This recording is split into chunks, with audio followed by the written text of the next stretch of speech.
On the outskirts of the small town of Greystone, there was a legend no one dared to speak aloud. The tale of Thomas, the Midnight Express. Once a friendly train beloved by children, Thomas had been consumed by darkness after a tragic accident on the tracks decades ago. The story went that he roamed the abandoned rails at midnight, searching for passengers to join him on his eternal cursed journey.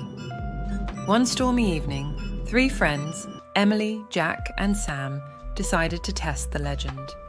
Armed with flashlights and their phones, they made their way to the overgrown tracks deep in the woods.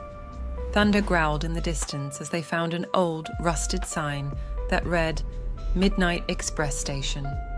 Asterisk. "I bet there's nothing here," Jack scoffed, stepping onto the tracks. But then, the ground beneath them began to tremble. A distant whistle, low and mournful, echoed through the woods.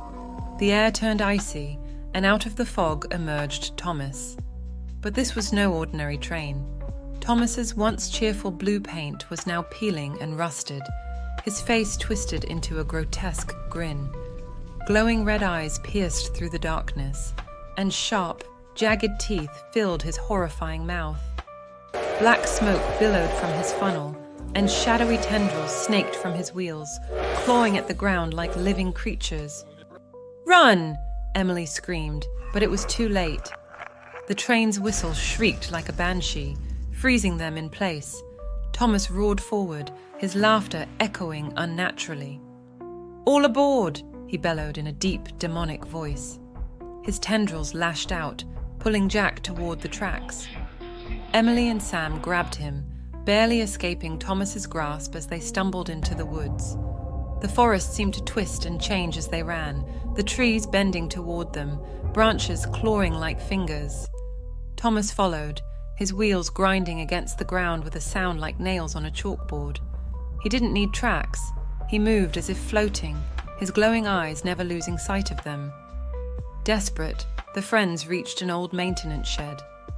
Inside, they found a dusty control panel and a journal belonging to a long-dead engineer.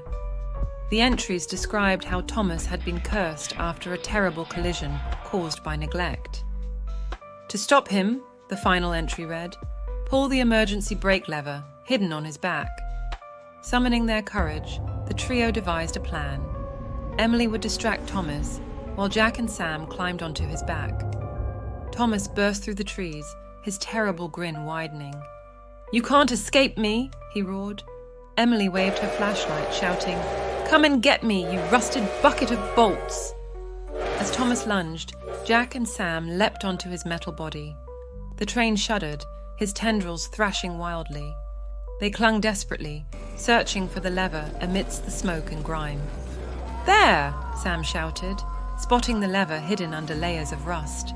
He yanked it with all his strength. Thomas let out a deafening scream as his wheels locked and sparks flew. His tendrils disintegrated, his glowing eyes dimmed, and his body collapsed into a heap of lifeless metal. The woods fell silent. The friends, shaken but alive, stared at the wreckage. But as they turned to leave, a faint whistle echoed in the distance. Somewhere, on some forgotten track, the Midnight Express was waiting to rise again.